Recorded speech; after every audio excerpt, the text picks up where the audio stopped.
Hello दोस्तों, लेकर आ गई हूँ मैं आप लोगों के लिए एक और मजेदार सी लव स्टोरी, जिसमें हम देखेंगे कि हमारी फीमेल लीड जुनियान बचपन में किसी इंसिडेंट की वजह से म्यूट हो चुकी थी, जबकि हमारा मेल लीड गु मिंगयान, जो कि बहुत ही अमीर फैमिली से होता है, वो उससे कॉन्ट्रैक्ट मैरिज करेगा अपने बिजनेस को बचाने के लिए। वैसे भी जुनियान बोल तो नहीं सकती थी उससे शादी कौन करने वाला था, और ना ही मिंगयान को उसमें कोई इंटरेस्ट होता है, लेकिन इन दोनों की ये फेक मैरिज कब लव मैरिज में बदलती है, ये जानने के लिए हम बढ़ते हैं इस प्यारी सी स्टोरी के फर्स्ट एपिसोड की तरफ। एपिसोड की शुरुआत में हम एक लेडी को देखते हैं जो ऊंची सी बिल्डिंग के टेरेस पर खड़ी रो रही थी और फोन पर किसी से कहती है कि मुझे मजीद फोर्स करना बंद करो, तुम यही चाहते हो ना कि मैं मर जाऊं, तो फिर ऐसा ही सही, मैं भी इसमें तुम्हारी हेल्प कर दूंगी। यहाँ नीचे उसकी बेटी उसे मॉम मॉम पुकारते हुए इधर उधर ढूंढ रही थी, और तभी अचानक से उसे अपने पास किसी के गिरने की आवाज आई, जो कोई और नहीं बल्कि उसकी मॉम ही थी। उसे देखते साथ ही उसके मुंह से एक जोरों से चीख निकली और यहाँ उसे जाग आ जाती है जो हमारी फीमेल लीड जुनियान थी। वो काफी ज्यादा डर जाती है, साथ ही पड़े हुए न्यूज़पेपर को देखा जिसमें उसकी मॉम की डेथ के बारे में लिखा था। खैर अब तो इस हादसे को बहुत साल गुजर चुके थे। वो उठकर शावर लेती है और इसके बाद रेडी होकर अपने काम के लिए जाने लगी।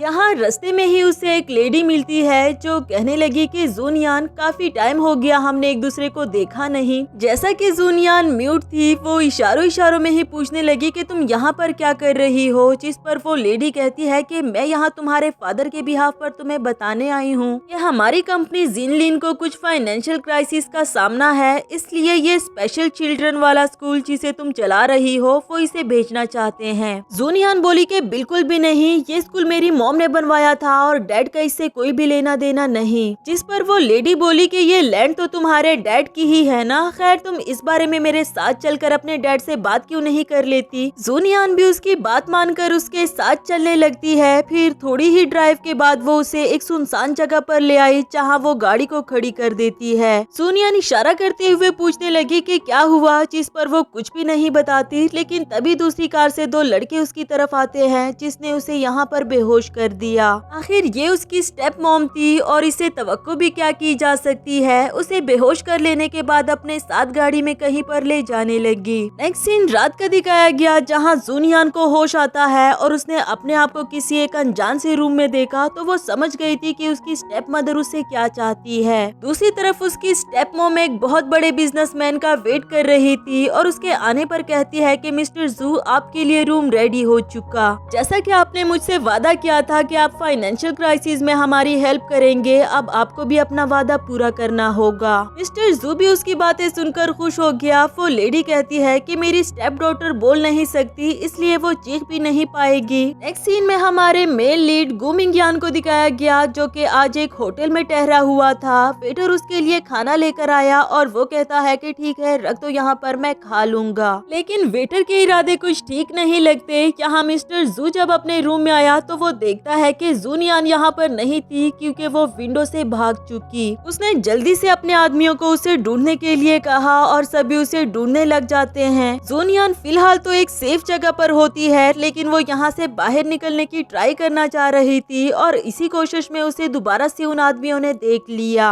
जो भागते हुए उसका पीछा करने लगे। यहाँ गु मिंगयान ने वो खाना खा लिया था, जिसकी वजह से उसकी तबीयत काफी ज्यादा खराब हो गई, क्योंकि वेटर ने उसे जानबूझकर ड्रग किया। नीचे ही रिसेप्शन पर एक लड़की आती है जिसे स्पेशली गु मिंगयान के लिए बुलवाया गया था, क्योंकि उसके खिलाफ कोई ना कोई प्लान तो बनाया गया है। उसे गु मिंगयान के रूम में भेज दिया। यहाँ वेटर उस लड़की का वेट कर रहा था, तभी उसे जुनियान नजर आई जो उसे हेल्प के लिए पूछने ही वाली थी, लेकिन वेटर ने उसे कुछ बोलने ही नहीं दिया और जल्दी से रूम के अंदर भेज देता है, ये कहकर के हमारे पास ज्यादा वक्त नहीं। अंदर जब गु मिंगयान ने उसे देखा तो गुस्से में पूछने लगा कि तुम कौन हो, तुम्हें अंदर आने की इजाजत किसने दी, अभी क्या अभी जाओ यहाँ से। वो बोल तो नहीं सकती थी, पर उसे फोन पर टाइप करके दे दिया कि कुछ गुंडे मेरा पीछा कर रहे हैं, प्लीज मेरी जान बचा लो। मिंगयान को तो फिलहाल कुछ भी नजर नहीं आ रहा, कहने लगा कि मैं बता रहा हूँ ना, जाओ यहाँ से। जुनियान भी अब जाने ही वाली थी, पर क्या करती, बाहर भी उसकी जान खतरे में होती है, इसलिए नहीं जा पा रही। अब गु मिंगयान उसके पास आकर कहता है कि मैं कब से क्या कह रहा हूँ तुमसे, तुम अभी तक यहीं पर खड़ी हो।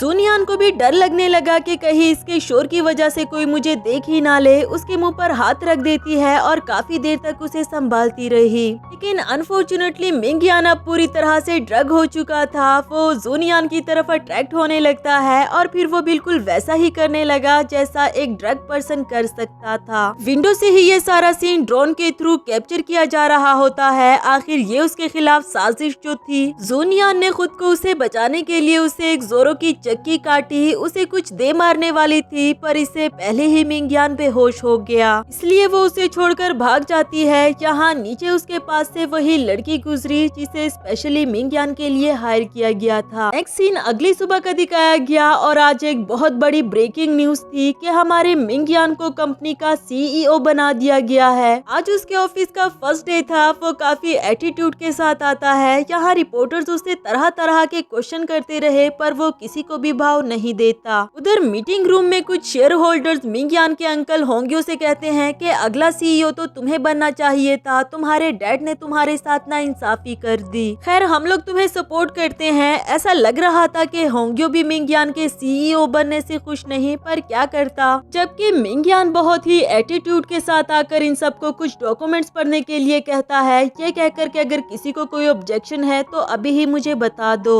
इसे पढ़ लेने के बाद भी कोई ऑब्जेक्शन नहीं करता, जिस पर मिंगयान बोला कि ठीक है। फिर ये मीटिंग यहीं पर खत्म हुई और बड़े मजे से उठकर वापस जाने लगा। उसका ये बिहेवियर ना तो होंग्यो को पसंद आया और ना ही उसके चमचों को, इसलिए वो कहता है कि इसे तो मैं देख लूंगा। अपने असिस्टेंट से पूछने लगा कि कल रात का सीन कैप्चर हो चुका है ना, चलो अब हम उसके जरिए ही इसे सबक सिखाएंगे। नेक्स्ट सीन में जूनियान गुस्से में अपने डैड के घर आती है और जूता उठाकर अपनी स्टेप मॉम को दे मारा, जिस पर डैड उसे डांटने लगा कि तुम पागल हो गई हो क्या। उसने इशारों इशारों में डैड को पूरी बात भी बताई कि स्टेप मॉम ने उसके साथ क्या किया, पर स्टेप मॉम तो उसके मुंह पर ही मुकर गई। इवन के डैड भी अपनी वाइफ का ही साथ दे रहे थे कि वो ऐसा नहीं कर सकती, तुम इस पर इल्जाम लगाना बंद करो। जूनियान बोली कि चाहे कुछ भी हो जाए मैं आपको वो स्पेशल चिल्ड्रन वाला स्कूल भेजने नहीं दूंगी क्योंकि वो मेरी मॉम से बिलोंग करता था। डैड बोला कि तुम्हारी हिम्मत कैसे हुई उस बेशरम औरत का नाम मेरे घर में लेने की। जूनियान भी फौरन से बोली कि बेशरम मेरी मॉम नहीं थी बल्कि ये औरत है, लेकिन डैड ने सुनते साथ ही उसे थप्पड़ मार दिया। स्टेप मॉम तो ये वाला सारा सीन देखकर मन ही मन मुस्कुरा रही थी, जबकि जूनियान काफी ज्यादा हर्ट हो जाती है। डैड ने अभी के भी उसे यहाँ से जाने के लिए कहा तो उसे भी जाना पड़ा। उसके जाने के बाद भी स्टेप मॉम यहाँ डैड को इमोशनली ब्लैकमेल करती है कि तुम्हारी बेटी मुझ पर किस तरह के इल्जाम लगा रही थी। नेक्स्ट सीन में मिंगयान को दिखाया गया जहाँ उसके असिस्टेंट ने आकर बताया कि इन्वेस्टिगेशन करने से पता चला कि होंग्यो ने तुम्हारे लिए इस लड़की को हायर किया था।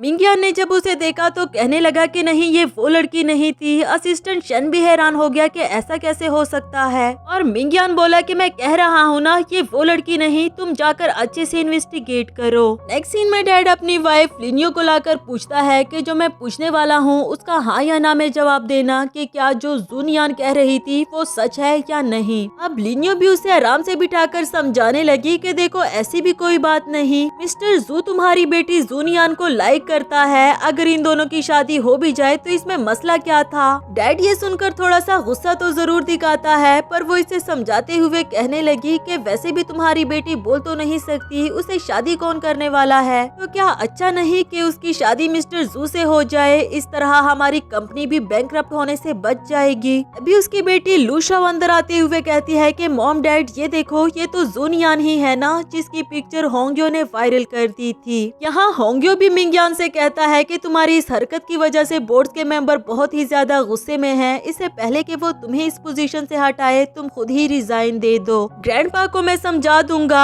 मैं नहीं चाहता कि लोग तुम्हें ताने दे कि पास्ट में तुम्हारे डैड को किसी बेशरम औरत के साथ पकड़ा गया और अब तुम्हें भी। अभी उसका असिस्टेंट शन पहुंच आया और मिंगयान को धीरे से बताया कि उस लड़की की इन्फॉर्मेशन मिल चुकी। जो सुनकर अब मिंगयान भी होंग्यो का मुंह बंद करते हुए बोला कि किसने कहा वो कोई बेशरम लड़की थी, वो कोई ऐरी गैरी लड़की नहीं बल्कि मेरी फियोंसी है। मैं जल्दी ही ये बात प्रेस कॉन्फ्रेंस में क्लियर कर दूंगा, तुम्हें मेरे बारे में ज्यादा परेशान होने की जरूरत नहीं। अब ये सुनकर होंग्यो भी भी वहाँ से चला गया। उसके जाने के बाद यहाँ असिस्टेंट शन ने बताया कि वो लड़की जिनलिन ग्रुप के मिस्टर हाउशी की बेटी है और बड़ी बात तो यह है कि वो बोल भी नहीं सकती। मिंगयान को इस बात से कोई भी फर्क नहीं पड़ता था। कहने लगा कि चलो हमें अभी के अभी उसे ढूंढना होगा। नेक्स्ट सीन में लू शाओ मिंगयान की पिक्चर को देखते हुए कहती है कि पता नहीं जुनियान ने इस पर क्या जादू चला दिया होगा। वैसे ये है ही इतना हैंडसम, आई विश के मैं इसे पटा पाती। जो सुनकर डैड ने उसे डांटते हुए वहाँ से भेज दिया।